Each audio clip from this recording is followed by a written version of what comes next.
¿Qué sería de nosotros si no fuera por su gracia, si no fuera por su misericordia, si no fuera por su amor? Le invito a tomar sus asientos. En esta noche agradecemos al Señor por este tiempo de adoración,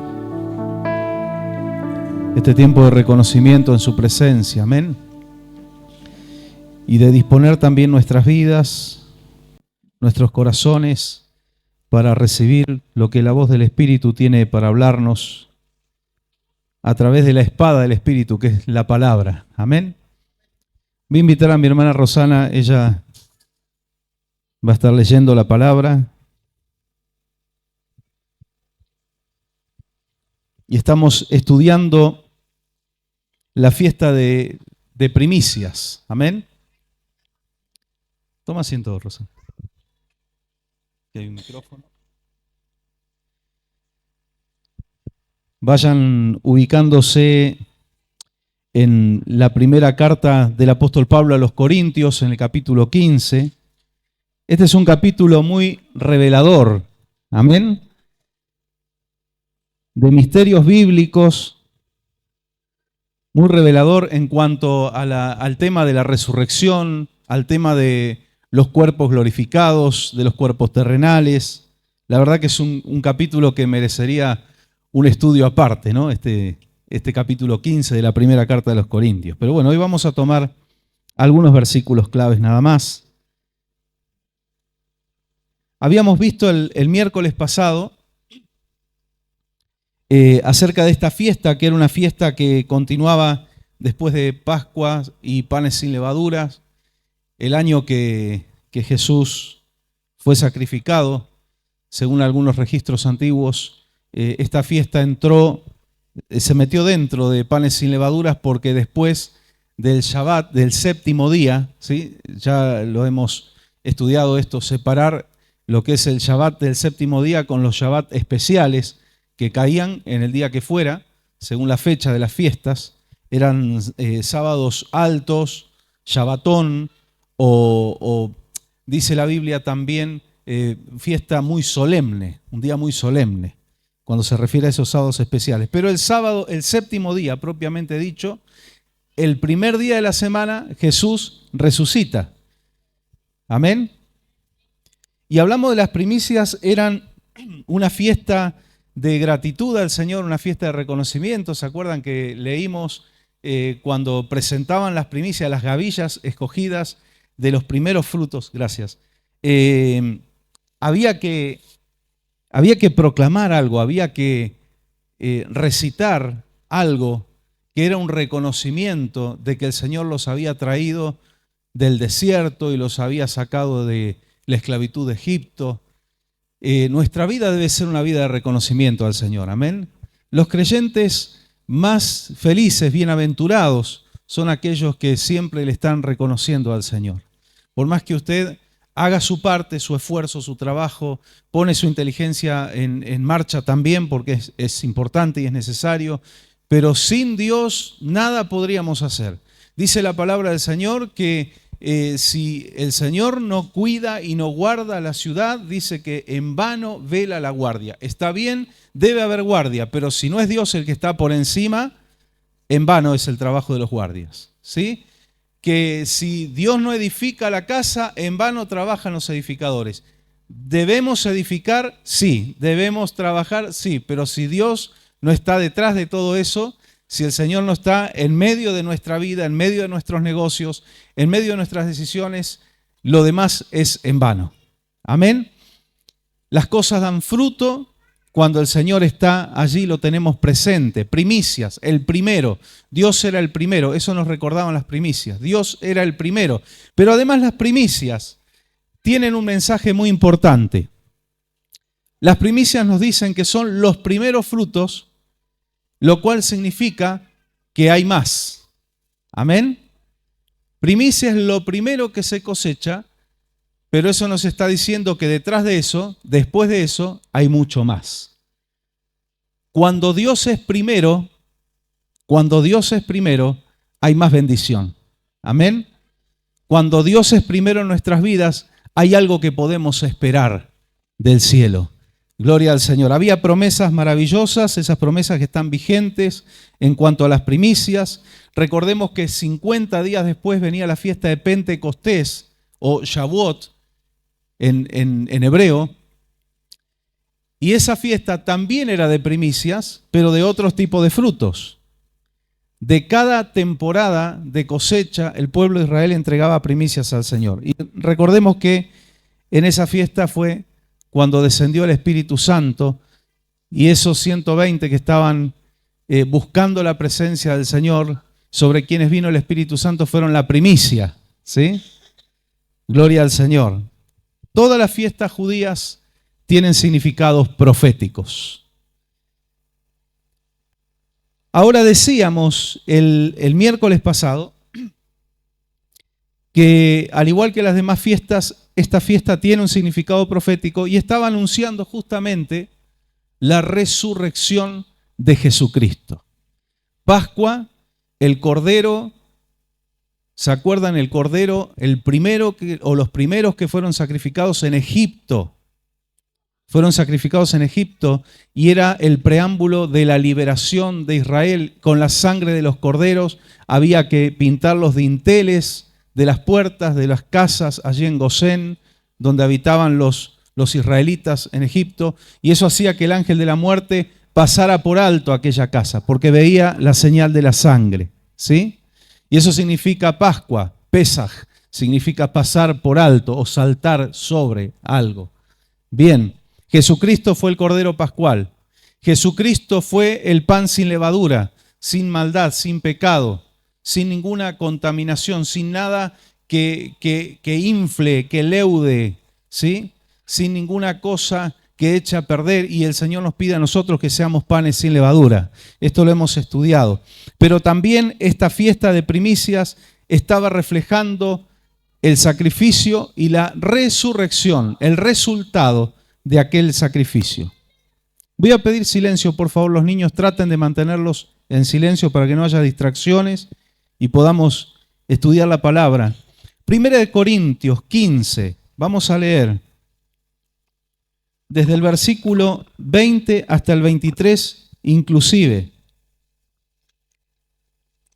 Mas ahora Cristo ha resucitado de los muertos, primicias de los que durmieron es hecho. Por cuanto la muerte entró por un hombre, también por un hombre la resurrección de los muertos. Porque así como Adán, todos mueren, también en Cristo todos serán vivificados. Amén. Amén. Y el 23. Pero cada uno en su debido orden, Cristo, las primicias, luego los que son de Cristo en su venida. Ahí está. Qué importante y qué clara que es esta palabra, ¿no?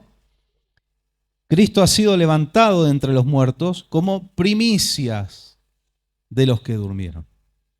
Las primicias estaban anunciando la resurrección de Cristo, pero como lo que acabo de decir recién, Jesucristo resucitó, pero no iba a ser el único. Era primicia. Después vienen más. ¿Cuántos tienen esta esperanza de resurrección, la vida eterna? Yo fui el primero, dice el Señor, pero hay más. Yo estoy marcando el camino de salida de las garras de la muerte, pero no es solamente para mí, sino que para aquellos que me siguen, para aquellos que me creen, para aquellos que me aman. Esta victoria es para aquellos que creen en mí. Amén. Nosotros podemos decir gloria a Dios, porque hay una esperanza de resurrección en Jesucristo. Él fue el primero, mas no fue el único. No fue el único. Y bien, alguno podría decir, bueno, pero después de todo no fue el primero que resucitó. ¿Por qué? Vamos a ir hacia atrás, al Antiguo Testamento. Tenemos de repente el hijo de la Tsunamita. Tenemos en el Nuevo Testamento la hija de Jairo, el hijo de la viuda de Naín. Tenemos Lázaro. ¿Ok? Hay una diferencia. La diferencia es que ellos volvieron de la muerte, mas no obtuvieron la resurrección eterna. Porque ellos vuelven de la muerte o resucitan con los mismos cuerpos, ¿sí?, corruptibles que tenían antes. Ellos resucitaron con cuerpos corruptibles y después del tiempo, después de años, murieron de nuevo. La resurrección de Cristo fue primicia de la resurrección definitiva. Él fue el primero y fue el único hasta ahora que resucitó para siempre. ¿Y cómo resucitó Cristo? Con un cuerpo glorificado, un cuerpo incorruptible.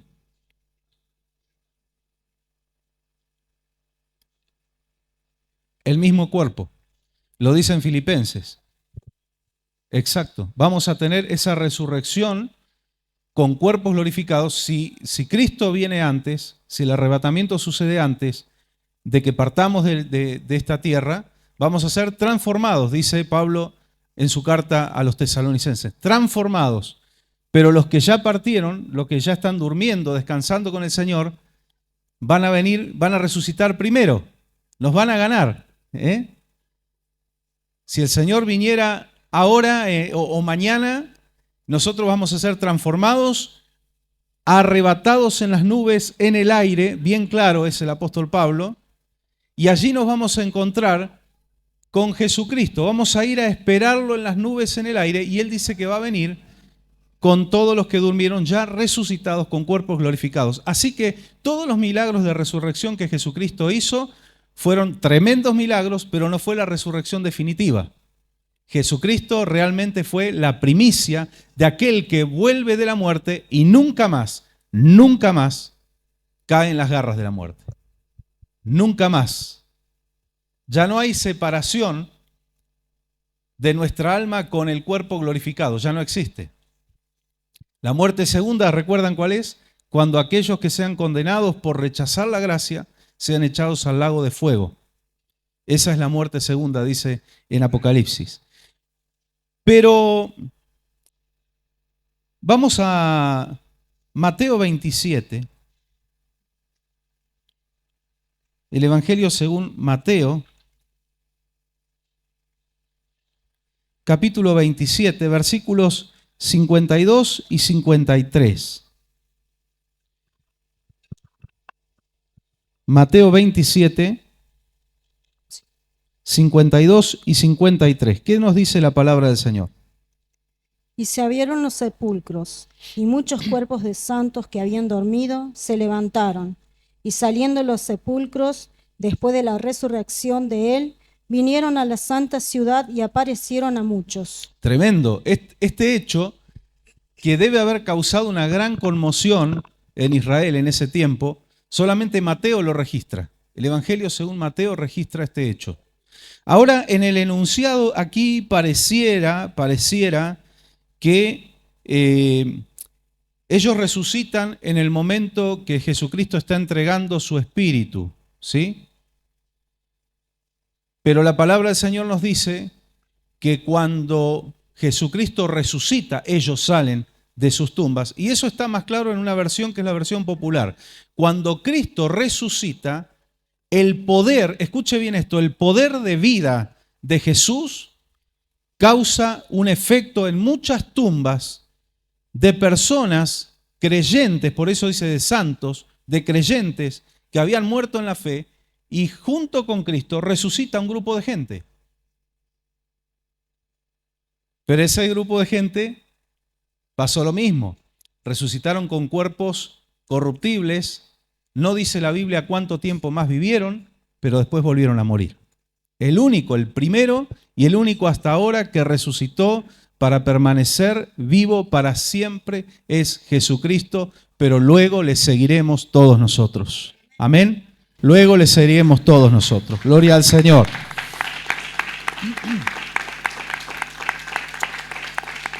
Bendito sea el nombre de Jesús. Dice la palabra, y dice el apóstol Pablo, que si Cristo no hubiera resucitado, nuestra fe es vana. Amén. Nuestra fe está basada, y es la gran diferencia con todas las religiones y las filosofías orientales y demás, es que nuestra fe está basada en alguien que está vivo. Alguien que está vivo. Nuestro líder está vivo. Amén. Gloria al Señor. Y a través del Espíritu Santo vive en nuestros corazones también. Qué privilegio tremendo que usted y que yo, vasos de barro imperfectos, podamos ser habitación de la presencia del Señor, habitación del Espíritu Santo, y por ende, si está el Espíritu Santo, el Padre y el Hijo habitan en nosotros. ¿Sí? Qué hermoso. Ahora hay un misterio maravilloso en esto. Cada vez que vieron a Jesucristo, ya en el Nuevo Pacto, en el Nuevo Testamento, cuando hubo una visión de Jesucristo, usted va a Apocalipsis de repente y ve cómo Jesucristo se ve ahora en la actualidad. Él ya no es más el siervo sufriente. Amén. Y hay un término que se usa mucho en la Biblia: alguien semejante a hijo de hombre. En otras versiones dice alguien con semejanza humana. Si hay algo que diferencia en la Trinidad a Jesucristo, porque Dios es espíritu, Dios no tiene cuerpo, no lo necesita, Él es espíritu, Él puede mover y manejar la materia, Él no necesita un cuerpo. Yo necesito dedos, ¿sí?, tangibles para poder dar la vuelta esta hoja. El Señor no. El Señor lo ordena y la hoja se da vuelta, ¿sí? No necesita cuerpo como nosotros. Pero Jesucristo resucita con un cuerpo físico, tangible, pero incorruptible e ilimitado. ¿Recuerdan? Los discípulos estaban asustados de que los vinieran a apresar a ellos también. Su maestro había sido ejecutado y estaban encerrados, la puerta bien trabada, y Jesús se aparece en medio de ellos. Pasa a vosotros, le dice. Pegaron un salto, se asustaron. Imagínense. Se apareció en medio de ellos y de repente comió con ellos, habló con ellos y desapareció. Ese cuerpo que nosotros también vamos a tener es un cuerpo que es tangible, que tiene una estructura ósea, y no se me ocurre a mí, lo dijo Jesús cuando habló con Tomás. Comió, pero no tenía límite de tiempo y espacio. Todos los beneficios de un cuerpo físico, todos los beneficios de un espíritu, ninguna desventaja. ¿Sí? Ahora, esto lo hemos planteado aquí para pensar. Es lindo poner a trabajar la mente, ¿no? Pero basados en la palabra del Señor. Jesucristo, cuando asciende desde el Monte de los Olivos, ¿Él deja ese cuerpo? Él asciende con ese cuerpo. No hay ninguna evidencia bíblica de que Jesús se deshizo de ese cuerpo glorificado. Más bien, toda la evidencia lo que nos da a entender de que Jesús tiene ese cuerpo glorificado hoy. Toda la evidencia bíblica nos dice de que Jesús mantiene ese cuerpo glorificado. Es un cuerpo eterno, incorruptible, y es la única persona de la Trinidad que tiene un cuerpo físico. De hecho, hay misterios en la palabra que están ahí, son perlitas que el Señor escondió para que nosotros las podamos descubrir. Que Él le dice al Padre: me reservaste cuerpo. Y uno puede decir, bueno, está bien, se refiere al cuerpo físico que Él tuvo, que salió del vientre de María y fue el cuerpo que fue crucificado en la cruz. Pero nos puede decir algo más profundo esa palabra: me reservaste cuerpo. Es el único de la Trinidad que tiene cuerpo. Sí.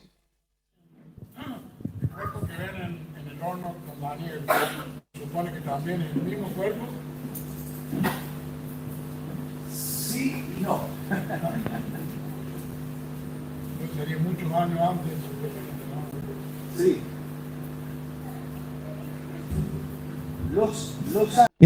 Los ángeles y Dios también, en el Antiguo Pacto, hay ocasiones muy especiales que toman forma corpórea. Pero no sabemos si es ese mismo cuerpo glorificado o ese es el cuerpo que obtuvo por primera vez en la resurrección, allí en la tumba, cuando Él fue resucitado. Porque es verdad, venía a mi mente mientras estaba hablando de esto, ese caso donde lo ven, Nabucodonosor ve a un cuarto hombre que está caminando en el horno y dice: semejante a hijo de dioses. Vio una deidad. Jesucristo se le aparece a Manoa, el padre de Sansón, cuando le pregunta el nombre, le dice: ¿por qué preguntas por mi nombre, que es admirable?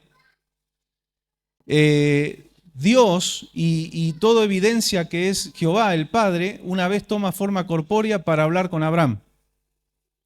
No sé si se acuerdan cuándo.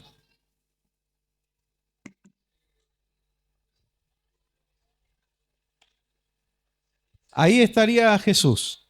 Ese sería Jesucristo. Exacto. Antes de la destrucción de Sodoma y Gomorra, cuando se ríe Sara. Porque la Biblia dice que 3 hombres llegan. Miren qué bueno que está esto. 3 hombres llegan y está en la hora de mayor calor en el desierto. Imagínese usted, 50 grados, está Abraham ahí en la puerta de la tienda de su carpa. Y aparecen estos 3 hombres. Estos 3 hombres, ¿qué hacen? Comen. Porque rápidamente Abraham manda a preparar el mejor cabrito y manda a preparar pan casero y leche de cabra, mantequilla, y prepara todo allí un manjar, ¿no? Un banquete. Y ellos comen. 3 hombres. Son 2 los ángeles que van a avisarle a Lot que salga, a sacarlo a Lot y a la familia. Son 2. Usted lea con detalle, haciendo comprensión de texto, va a ver que son 2. Pero dice que Abraham quedó hablando con Dios. Era el tercero. Y ahí empieza esa negociación. Si hubiera 50 justos, si hubiera 30 justos. Gracias. ¿Se acuerdan? O sea que uno de esos 3 hombres era Jehová. Todo indica que era el Padre. Y tomó un cuerpo físico y comió. Y empieza toda esa negociación. Y bueno, cuando Sara escucha y se ríe y todo eso, bueno, ahí es Dios el que le recrimina a Sara y le dice, te reíste. Dice que Jehová le dijo, y claro, a Sara le dio temor porque era alguien especial y le dice, no, no me reí. Y el Señor le dice, sí, te reíste. Pero bueno, el Señor se la dejó pasar a Sara, ¿no? Como tantas cosas nos deja pasar a nosotros a veces, ¿no? Tantas cosas. Así, cosas que no son tan graves. Y uno dice, bueno, Dios es justo, no puede dejar pasar ninguna falta. Las cargó todas en los lomos de Jesús. No es que la deja pasar por alto, sino que lo cargó ahí. Si tuviéramos que pagar por nuestros pecados, pobre de nosotros, no estaríamos aquí. El único que hizo sacrificio vicario fue Jesucristo. Amén. Por eso enseñamos la mala interpretación de la palabra cuando se argumenta con un pasaje bíblico la existencia del purgatorio. Una mala interpretación faltante de Espíritu Santo allí en la interpretación. Donde Jesús está enseñando que si Él te perdonó pecados graves, tú tienes que perdonarle faltas quizás no tan graves a tus hermanos. ¿Se acuerdan los 2 siervos? Uno fue perdonado por el rey, pero cuando sale afuera se encuentra con un consiervo que le debía mucho menos a él de lo que él debía y le fue perdonado y lo hace meter en la cárcel y le dice hasta que no me pagues el último centavo no salís de ahí. Entonces el rey se entera de eso y lo manda a llamar y le dice, yo te perdoné una deuda mucho más grande y tú no actuaste igual con tu consiervo, así que ahora no te perdono, ahora preso y hasta que no pagues hasta el último centavo no salís de ahí. Entonces toman ese pasaje para decir y fundamentar de que existe un purgatorio, de que hay un lugar donde el Señor, aquellos que tengan deudas impagas con Dios, los va a poner hasta que paguen sus pecados y de allí pueden pasar al cielo. Pero eso está totalmente en contra de toda la doctrina de la gracia, donde no es el hombre el que puede pagar por sus pecados, sino que es Jesucristo. Nosotros lo que obtenemos de nuestros pecados son consecuencias, mas no pago. El hombre jamás podrá pagar por sus pecados.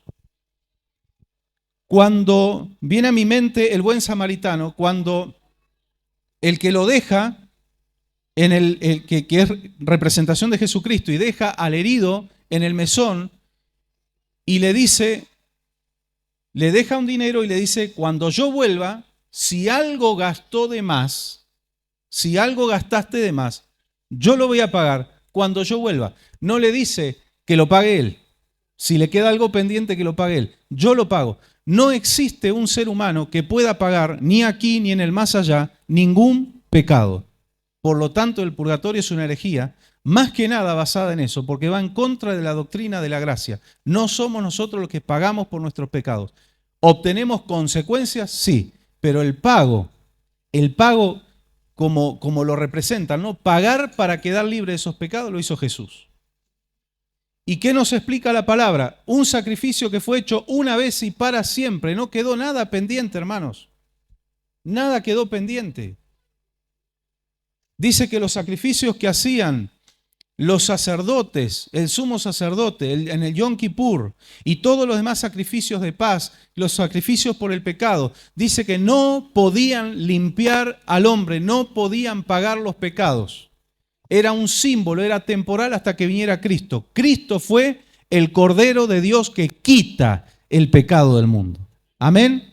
Gloria al Señor. Miren, nos fuimos para ahí porque la Biblia está conectada con todo. Y estamos hablando de la resurrección y del cuerpo que Cristo obtuvo. Y aun cuando Daniel en el Antiguo Testamento tiene una visión de Jesucristo, tiene una visión de cuando Cristo asciende a los cielos, es recibido en gloria, es coronado y dice que ve a alguien semejante a hijo de hombre. Daniel, vamos a decirlo así, Daniel viajó en el tiempo. Daniel, muchos años antes de que Cristo se manifestara en carne en la tierra, Dios le está mostrando a alguien que sube a los cielos y es coronado en los cielos. Él está viendo la ascensión de Cristo. Es tremendo eso, ¿eh? Daniel está teniendo la revelación de la ascensión de Cristo. Lo que después nosotros vemos en el Nuevo Testamento, en los Evangelios, otra óptica, desde abajo. Miren qué interesante que es la palabra.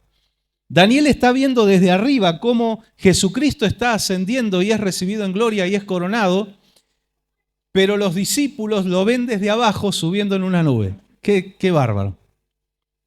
No deja de sorprendernos la palabra del Señor.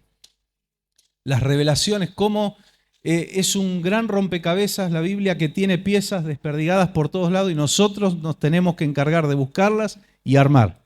¿Sí? Maravilloso. Sí, de nuevo, por favor. Los niños quietitos para que todos podamos escuchar. Bien.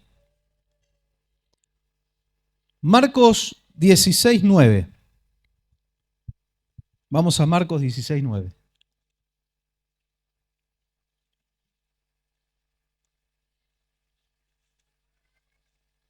Y aquí vamos a ver dos aspectos importantes. Seguramente este versículo lo vamos a volver a leer para remarcar. Evangelio según Marcos, capítulo 16, versículo 9.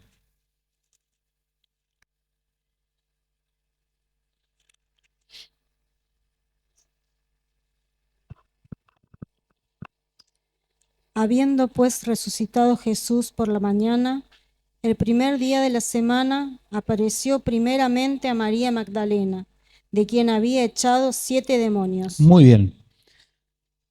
Muchos tienen la teoría de que Jesucristo, como hay una expresión que dice al tercer día, que Jesucristo resucitó en Shabbat. Pero aquí es clara la palabra en este versículo, Jesús resucita en la madrugada, como dice esta versión, del primer día de la semana. ¿Cuándo se reunían los discípulos, los apóstoles? Después de la resurrección de Jesús, después de la venida del Espíritu Santo. ¿Qué día se reunían? El primer día de la semana. Y partían el pan el primer día de la semana. Así que a mí no me importa si el domingo es la festividad del dios fulano y sultano. Ni pensamos en dioses paganos, ni tampoco estamos santificando un día. Todos los días son día del Señor. Nosotros lo que recordamos el día domingo o el primer día de la semana es que Cristo resucitó y punto. El resto es imitación. Me acuerdo una calcomanía que vi en un auto hace años atrás que decía, Jesucristo es la joya, el resto es billutería. El resto es imitación. ¿Mm? Nosotros celebramos la resurrección de Cristo. Bien, queda bien claro que Él resucitó en la madrugada del primer día de la semana. Todavía no había amanecido y cuando fueron las mujeres encontraron que el sepulcro estaba ya abierto. ¿Se acuerdan? Fueron, le avisaron a los discípulos, vinieron los discípulos, encontraron que estaba vacío y Juan relata de los dos ángeles que hablábamos del nuevo propiciatorio, uno en la cabecera y otro a los pies de la piedra donde Cristo había sido puesto, mas Cristo ya no estaba allí. Pero el primer encuentro que tiene Jesús con alguien después de la resurrección, el primer encuentro que tiene con un ser humano, vamos a decir así, es con María Magdalena. Cuando Jesús resucitó en la madrugada, el primer día de la semana, se apareció primero a María Magdalena. Hay un chiste sobre esto. Se ríe Andrés, las hermanas me van a odiar, pero nada, es un chiste nada más, no me odien. Dice que Jesús fue estratégico, Él se le aparece a las mujeres porque sabía que después todos se iban a enterar de que Él resucitó. Pero es nada más que un chiste. Bien, ahí tenemos bien en claro, el primer día de la semana, en la madrugada, algunos dicen la Biblia se contradice porque habla de que ya había amanecido y en otra parte dice que era de noche. Claro, es que había que recorrer distancias caminando. Cuando ellas van al sepulcro, salen de noche todavía, llegan al sepulcro asomándose el sol. Usted imagínese que el reloj no estaba detenido. La Biblia va relatando sucesos y el día va como la luz de la aurora, ¿no? Hasta que llega un momento que amanece y sale el sol. Todas esas cosas hay que entender. Entonces sabemos bien, Jesucristo resucita con un cuerpo glorificado, es primicia, lo leímos en Corintios, 1 Corintios 15, Él es la primicia de los que durmieron. Amén. Y dice todo en su debido orden, dice el versículo 23. Cristo, las primicias, luego los que van a venir con Él. Hay más. Cristo es el primero, pero hay más.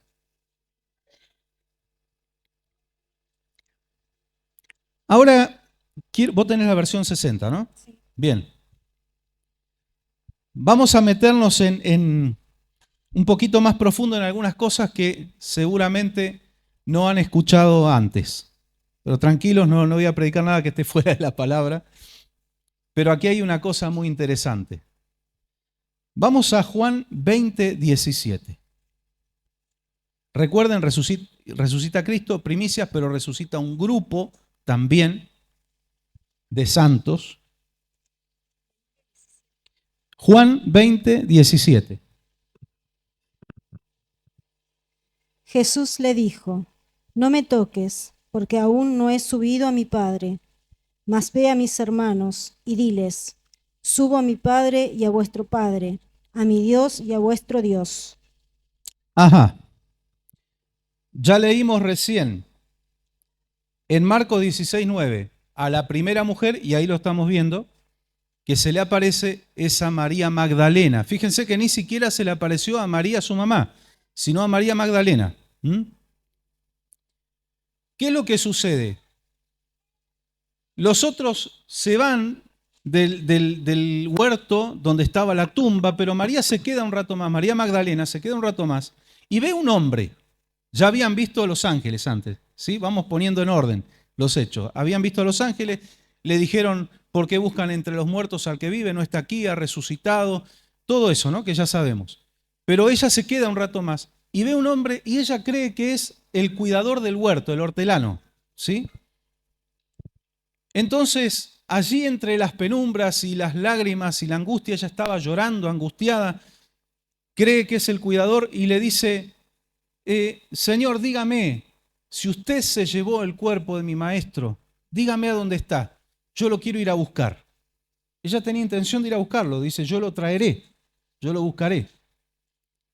Entonces yo me lo imagino a Jesús como asomándose más hacia la luz, porque le dice, mujer, ¿por qué lloras? Pero después le dice, María, y ahí ella lo reconoce. Y el primer impulso fue echarse a los pies del Maestro. Echarse a los pies de Jesús. Cuando la presencia del Señor se revela en nuestras vidas, de forma innata, el primer impulso nuestro es ir a los pies de Jesús. Cuando realmente, de verdad, un creyente, una persona ha tenido un encuentro con Jesús, no hay que decirle, mirá, vos tenés que humillarte delante de Dios, es automático. Sale natural. Es Él, voy a sus pies.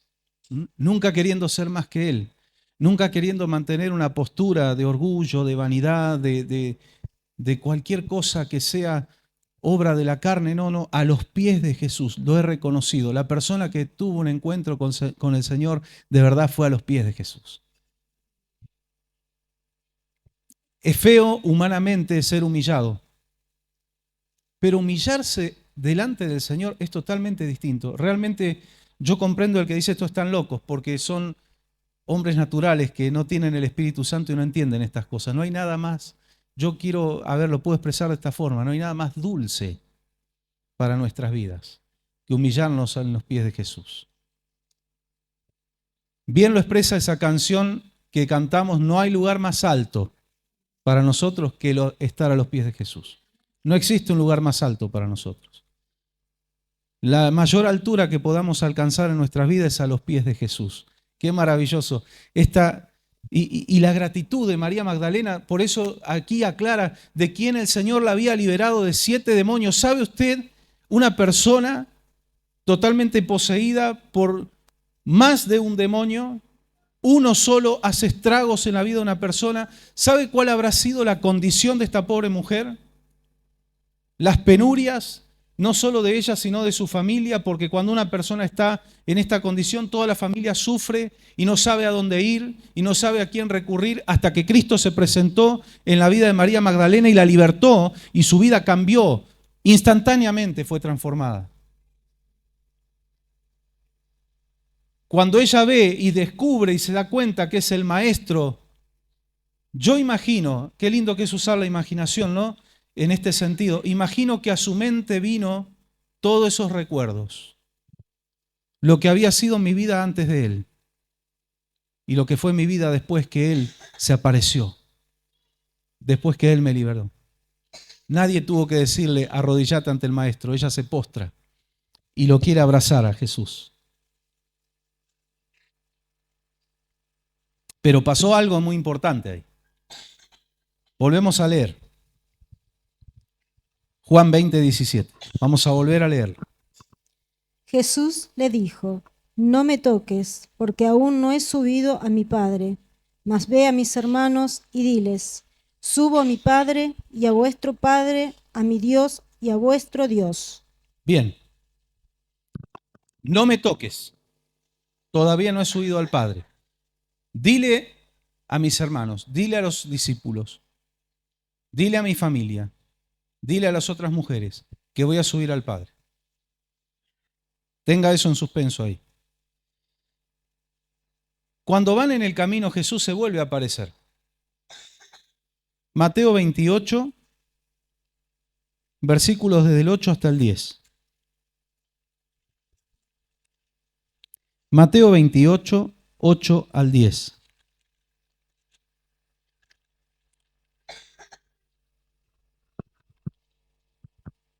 Entonces ellas, saliendo del sepulcro, con temor y gran gozo, fueron corriendo a dar las nuevas de sus discípulos.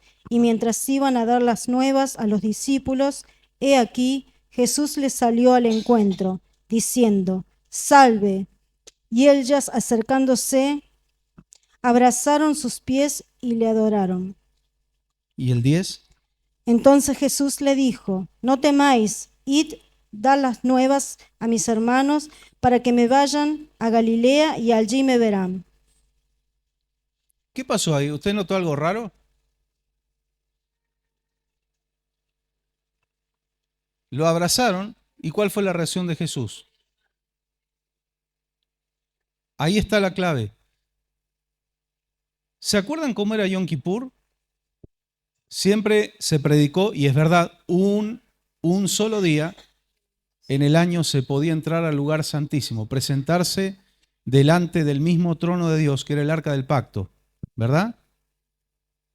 Pero después, cuando lo estudiamos bien en profundidad, en detalle y cronológicamente, todo lo que era el oficio del Yom Kippur, lo que tenía que hacer el sacerdote, encontramos que era un solo día, en Levítico 16 está eso, era un solo día, pero entraba 2 veces. Entraba 2 veces el sumo sacerdote. ¿Se acuerdan de ese detalle? Que me costó mucho ponerlo en orden y tuve que ver por lo menos 3 versiones de la Biblia para ordenar cronológicamente. Se cambiaba la ropa, entraba, ofrecía por él y por su familia, después salía y buscaba sangre y entraba de vuelta y ahora santificaba el santuario. Bueno, era 2 veces que el sumo sacerdote entraba detrás del cortinado. Vaya atando cabos, porque toda la vida se nos ha escapado un detallito. Y cuando creíamos que cuando Jesús dijo, todavía no he subido al Padre, Jesús estaba hablando de los 40 días que él pasó con los discípulos y luego asciende a los cielos y es recibido en gloria. Pero nos faltó un ascenso. Nos faltó un ascenso. En Juan 20, 27... usted va a encontrar otro caso. Podemos leerlo. Juan 20, 27.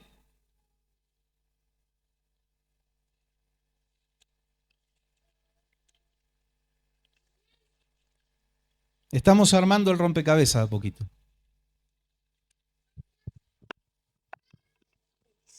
Veinte, 27. Luego dijo a Tomás: por aquí tu dedo y tú mira mis manos, y acerca tu mano y métela en mi costado, y no seas incrédulo, sino creyente. Ahí está. Acá está más claro todavía. Vemos en el pasaje anterior de Mateo 28, vimos que en el camino ya del sepulcro hasta donde estaban los discípulos, lo vuelven a encontrar a Jesús, lo abrazan sus pies y le dice el Señor, no tengan miedo.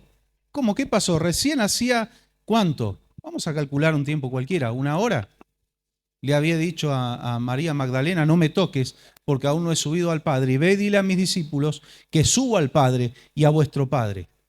Jesús está hablando de la inmediatez, no está hablando de los 40 días después. Jesucristo, después de resucitar, subió 2 veces al cielo.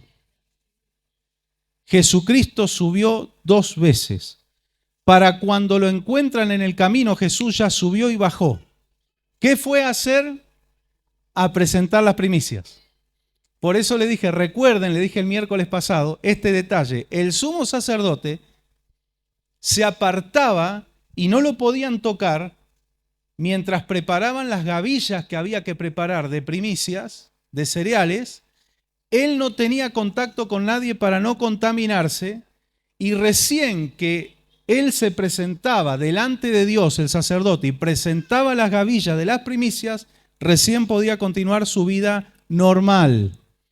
Jesucristo no solamente fue el Cordero, Jesucristo era el gran sumo sacerdote.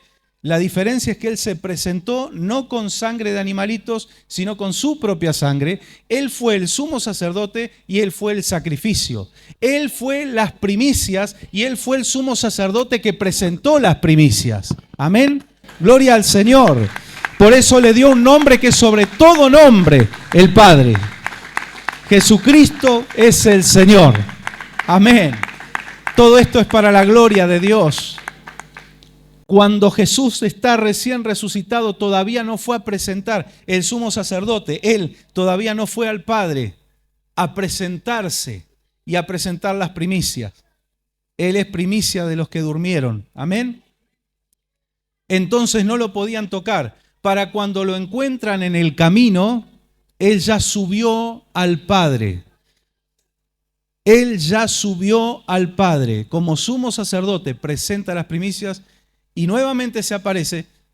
Por eso es importante el detalle del cuerpo. No tiene límite de tiempo y espacio. ¿Cuánto pudo haber tardado en subir al Padre? Quizás en lo que para nosotros transcurre un segundo, el Señor lo pudo haber hecho. Lo que transcurre una hora, el Señor lo pudo haber hecho. Cuando Él va a los cielos, ya no hay tiempo, hay eternidad. Recuerde ese detalle. En los cielos no hay tiempo, hay eternidad. Por eso dice que para el Señor un día es como 1000 años y 1000 años como un día. Jesucristo antes de esos 40 días sube al Padre. Entonces sí, después lo pueden tocar. Y de hecho después con el discípulo incrédulo, que ya quedó tachado, pobre, pero tan incrédulo no fue, porque él fue salvo y sirvió al Señor, ¿no? Pero era el que más le costaba, Tomás. Ya Jesús directamente le dice, mirá, tocame las manos, fíjate. Tocame acá en el costado. ¿Se acuerda el lanzazo que le pegaron a Jesús, de donde salió sangre y agua? Tocame el costado. Fíjate que yo mismo soy. ¿Por qué ese cuerpo glorificado tenía que tener las cicatrices? ¿No se preguntó eso? ¿Por qué tenía que tener cicatrices? Por la incredulidad de los demás. Le hago otra pregunta. ¿Por qué un ángel tuvo que correr la piedra del sepulcro? ¿Para que Jesús salga? No, era para que los discípulos y las mujeres entraran y vieran. Jesús no necesitaba que le muevan la piedra. Nosotros necesitamos que se nos corran las piedras de adelante. Amén. Él no tenía límite. Esto es maravilloso. Y si volvemos y recordamos 1 Corintios 15, 23, todo en su debido orden. Cristo, las primicias, Él es primicia de los que durmieron y luego los que vengan con Él. Qué maravilloso es poder descubrir todo esto. Y hoy meditaba también en los números de la Biblia, que los números tienen mensaje. Ese estudio los judíos le llaman gematría. Los números tienen un mensaje. Cuando Jesús es bautizado en el Jordán por Juan el Bautista, el Espíritu lo arrebata, el Espíritu Santo lo lleva ¿a dónde? Al desierto. Miren cómo comienza el ministerio de Jesús. Comienzo del ministerio de Jesús no fue haciendo milagros, es el desierto. Después vinieron los milagros. ¿Cuántos días? Fuerte. 40 días. Si se equivoca no hay problema. Acá no estamos para poner puntos. Estamos para aprender. Claro, 40 días. ¿Cómo termina el ministerio de Jesús? ¿Cuántos días en la tierra? ¿Se dio cuenta? Él inicia su ministerio con 40 días en el desierto y él finaliza su ministerio terrenal con 40 días en la tierra, presentándose a sus discípulos. Y también la palabra dice que en una oportunidad se presentó a más de 500 hermanos a la vez. Para que nadie diga, che, este lo inventó, aquel mintió, o estos dos, estos tres están medios locos y claro, tuvieron la mente te juega una mala pasada, viste que te quieren explicar con la psicología lo que no saben explicar, ¿no? Pero cuando se le aparece a más de 500 a la vez, esa locura colectiva ya es imposible y los mismos psicólogos y psiquiatras lo reconocen, ¿no? Sí, Andrés, o vos, Luciano.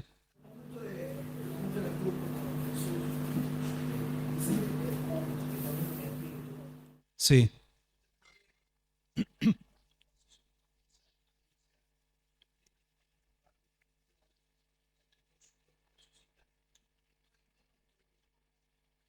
Claro, porque el espíritu, sí,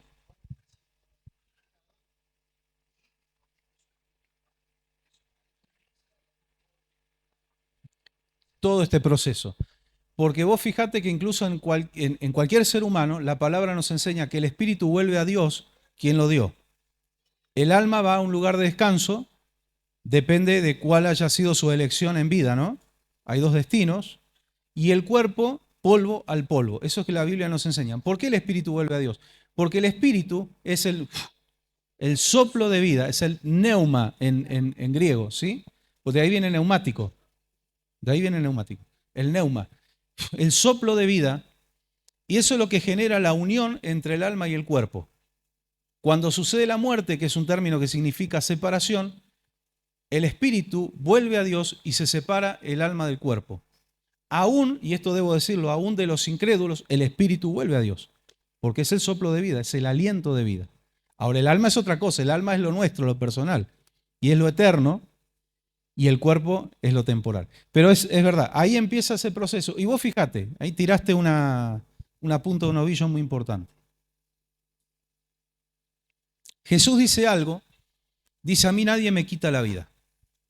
Yo la pongo voluntariamente, lo pongo como ofrenda, pero cuando quiero la vuelvo a tomar. A los fariseos en una oportunidad le dijo: yo destruyo este templo y en 3 días lo reconstruyo. Y ellos lo tomaron como que era el templo físico, que después se lo destruyeron los romanos en el año 70 y ya pasaron más de 3 días, ¿no? No entendieron lo espiritual. Pero vos fíjate, esto es importante. Jesucristo decide cuándo expirar. Lo contrario a cualquier ser humano. La vida se va en un punto determinado y, como dice una vieja milonga, de un jinete, dice: el único jinete que no pudo domar fue el de la muerte, ¿no? Bueno, pero el Señor Jesús, hay un detalle, si leemos bien en detalle el momento que Él entrega el Espíritu, dice que Él agacha la cabeza y entrega el Espíritu. Lo normal es que el Espíritu se va y el hombre queda sin su alma, queda sin vida. Jesucristo decide el momento que tiene que partir. Él dice: todo está cumplido ya, consumado es. Y Él se agacha así en la cruz y dice: Padre, en tu mano encomiendo mi espíritu. Dice que da un gran grito también, dice en uno de los evangelios. Él decide el momento que expira. Por eso Él es Señor. Señor de la vida, pero también manda sobre la muerte. Él, antes incluso de descender a las profundidades y arrebatarle la llave al imperio de la muerte, Él ya estaba mandando sobre la muerte. Porque Él no pecó en vida. Y la paga del pecado es muerte. ¿Cuál es el pagaré sin protesto que tiene para cobrar la muerte? El pecado. Pero Jesús nunca le firmó ese pagaré. No había pecado en Jesús. A mí me gusta esa expresión que está en la palabra: suelto los dolores de la muerte. Como que la muerte lo quiso encadenar y Él rompió las cadenas. Lo que no pudo hacer Sansón después de que le cortaron el pelo y desobedeció a Dios, él creyó que iba a cortar cadenas y no pudo. El pecado a él lo ató, pero a Jesús no. A Jesús no. Gloria sea el nombre de Jesús. Denle un aplauso a Él. Gracias, hermanita. Qué maravilloso. ¿Cómo no creer en Él, no? Después les cuento, pero esto es más anecdótico que otra cosa. Hay ciertos judíos, maestros judíos, mesiánicos, porque para hablar de la resurrección de Cristo tienen que ser mesiánicos, que ellos tienen otras teorías, no sé en qué la basan. Yo se las cuento para que usted las sepa. Algunos dicen que las primicias, las gavillas que Jesús presenta, son esos resucitados cuando Él resucitó. Pero yo dudo que sea así. ¿Por qué? Porque dice que Él es las primicias. Dice: Cristo es primicia de los que durmieron. Lo de los que resucitaron con su resurrección fue un efecto. ¿Vio cuando hay una bomba acá, pero la onda expansiva rompe vidrios en 10 cuadras? Bueno, ese fue el efecto, la onda expansiva de la vida. Amén. Amén. Por eso,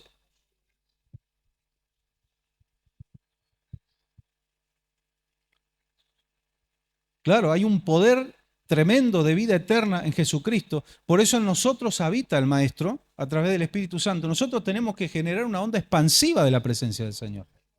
¿Mm?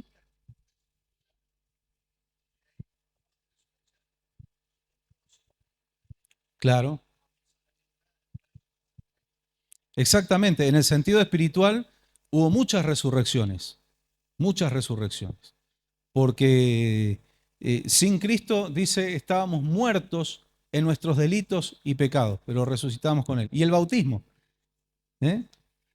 Matamos la vieja naturaleza, pero resucitamos con Cristo. En novedad de vida, una vida nueva. Amén. Qué hermoso, qué maravilloso. Después, otra teoría que hay es de que Jesús se presenta con esos que resucitaron. Por eso aclaro bien, estas son teorías, pero yo no le veo base bíblica. Lo que puedo afirmar es lo que está en la palabra. El resto es como datos de color. Ellos creen que Jesús se presenta con esos que resucitaron, y esos que resucitaron son los 24 ancianos que hoy están delante del trono. ¿Por qué? Porque lo que sí es bíblico, que los 24 ancianos son 12 representantes del pueblo de Dios del Antiguo Testamento y 12 representantes del pueblo de Dios del Nuevo Testamento, de los apóstoles. Pero bueno, eso ya es más fábula o un lindo cuento, qué sé yo. Pero no tiene fundamento bíblico. Lo que sí dice la palabra, y esto sí lo podemos afirmar, Él es la primicia de los que durmieron. Amén. Así que hoy seguramente habrán, y algunos que están mirando por las redes, habrán aprendido algo nuevo. Jesucristo no se presentó recién 40 días después, sino que apenas resucitó, obtuvo el cuerpo glorificado, tiene ese encuentro con María Magdalena y se presenta al Padre, se presenta como primicia y vuelve, desciende y se le aparece a los que están de camino y ahí ya lo pueden tocar a Él. Qué hermoso. Él es vida eterna. Dele un fuerte aplauso al Señor. Y así estamos terminando este tema. Gloria a Dios. Jesucristo vive. Amén. Pueden estar de pie. Gracias, hermana. Bendiciones. Qué hermoso poder gozarnos en el Señor. Él es el que da vida a todo lo que está muerto. Él puso vida en mujeres que no podían tener hijos y lo sigue haciendo, esos milagros, Él los sigue haciendo, Él sigue generando vida. Amén. Hay un corito viejo que dice, donde Él pasa, todo se transforma. La alegría viene, la tristeza va. Y me acuerdo de ese episodio, la viuda de Naín, sin esperanza. Único hijo. Se murió, no había más esperanza. La vida que le esperaba a esa mujer no tenía un buen futuro, no tenía un buen horizonte, pero se cruza con Jesús. Se cruza. Un cortejo fúnebre, tristeza, angustia, desesperanza, y por allá viene un grupo con una persona a la cabeza. Gozo, alegría, están celebrando milagros. Y se encuentran, y no fue casualidad. Qué lindo meditar un poquito ese momento que nos encontramos con Él. Que Él se cruzó, porque Él sabía que tenía que pasar por ahí. La viuda de Naín no tenía idea del itinerario de Jesús, pero Jesús sí sabía del itinerario de esa mujer. Él tenía revelación de esa necesidad. Imagino a Jesús diciéndole a sus discípulos, vamos por acá, vamos por este camino, tengo algo que hacer. Y se encuentra con la mujer y antes de hacer el milagro le dice, no llores. Lo mismo que le dijo a María Magdalena, no llores. ¿Por qué lloras, mujer? Antes de que tú veas el milagro, el Señor ya te dice, enjuga tus lágrimas. Ya lo hago, es cuestión de instantes nada más, pero ya lo decidí, enjuga tus lágrimas, no llores. Y después de esto algunos se burlaban y otros decían, este está loco, no respeta el dolor de esta mujer y de esta pobre gente. El Señor pone su mano en el féretro y lo llama a la vida nuevamente. Ese es el mismo Jesús de hoy. No menguó su poder, no cambió. No hay sombra de variación en nuestro Dios. Cerramos nuestros ojos y si hay un área de tu vida que necesita ser vivificada por el Maestro, ten fe en esta noche. Ese mismo Jesús que resucitó y está a la diestra de Dios Padre, está en nosotros y está aquí a través de su Espíritu Santo y está para obrar, para libertar, para sanar. Pero también nosotros estamos aquí, Señor, para recordar como aquella mujer, como María Magdalena, que tuvo tanta gratitud porque tú le diste liberación, la sacaste de esa vida penosa, sin esperanzas. Y por naturaleza y por acto reflejo, cuando te vio, se postró a tus pies, Señor. ¿Cómo no adorarte? Nosotros estamos aquí para recordar todo lo que tú has hecho por nosotros. Estamos aquí para adorarte, Señor, para postrarnos a tus pies, para humillarnos ante ti, para pedirte perdón por nuestras faltas, nuestros errores, nuestros pecados, aquellos de los cuales somos conscientes y aquellos que son quizás de ignorancia. Límpianos, santifícanos, Señor. Tus hijos no necesitamos que nadie nos proclame santos, que ninguna institución nos beatifique. Tú nos declaraste santos por la sangre de tu Hijo Jesucristo. Gracias, Padre. Gracias porque tú nos llamaste, nos justificaste, nos santificaste y nos diste propósitos. Señor, te adoramos juntos, unimos aquí la alabanza y la adoración de todo este pueblo, de los que nos están acompañando a través de las redes sociales, a través de la radio activa. Señor, juntos te adoramos, te decimos gracias. Sí, tenemos motivos de peticiones, tenemos clamores, pero ¿cuántos motivos de gratitud hay? A quien mucho se le perdona, mucho ama. Mucho nos has perdonado, Señor. Te amamos. Quizás no somos tan buenos para expresarte nuestro amor. Tenemos tantas fallas, Señor. Pero tú conoces nuestros corazones. Tú conoces este pueblo, Señor, que te ama, que está aquí, vino aquí no porque le sobra el tiempo, sino porque te ama, porque quiere estar en comunión, en contacto, quiere adorarte. Porque todos, aunque sea como un grano de mostaza, pero todos tienen fe. Y todos venimos a depositar esta fe en ti, Señor. Por eso creemos, por aquellos milagros que estamos esperando, por aquellas necesidades, Señor, por aquellas áreas que tienen que ser vivificadas. Tú eres Rey de reyes y Señor de señores, y tú eres Señor aún sobre la muerte. Y aún en el sentido figurado, áreas muertas de las vidas tú puedes vivificar. Tu poder es tan grande que cuando tú resucitaste, resucitaron otros también. Oh Señor, tu poder no tiene límites. No lo puede frenar ni el mismo diablo. Todo lo que tú determinas, tú lo haces. ¿Quién podrá frenar tus propósitos, Señor? Que nada, Señor, pueda frenar tus propósitos en nuestras vidas. Tus propósitos en cada familia, Señor, de tu pueblo, en los hijos, en esposos, esposas, en familiares, en seres queridos. Nada podrá frenar lo que tú has determinado, Señor, pero que nosotros estemos dispuestos a caminar en tus propósitos. Venga la fortaleza de tu Espíritu Santo, la transformación, el poder de la gracia para ser transformados, para ser libres del pecado. Venga la fortaleza y el gozo, la alegría de tu Espíritu, Señor, que salga toda angustia, toda tristeza, toda carga, toda preocupación. La dejamos a tus pies, Señor. No queremos mirar, Señor, la grandeza del problema. No queremos ponderar la grandeza del problema.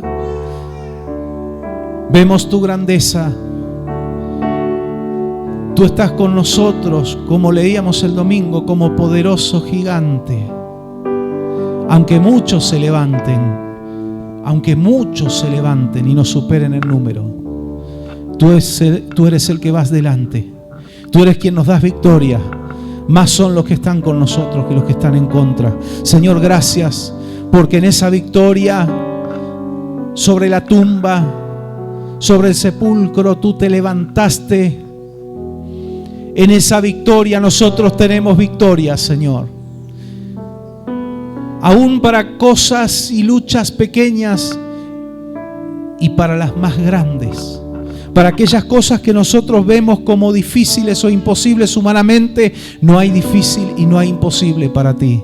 Por eso no queremos glorificar más el problema. Queremos glorificarte a ti, Señor. Tú eres el más grande y tú estás en favor de nosotros. Gracias, Señor. Celebramos tu victoria en esta noche. Te damos la gloria y la honra, la alabanza y la adoración a ti. En el nombre glorioso y poderoso de Jesús.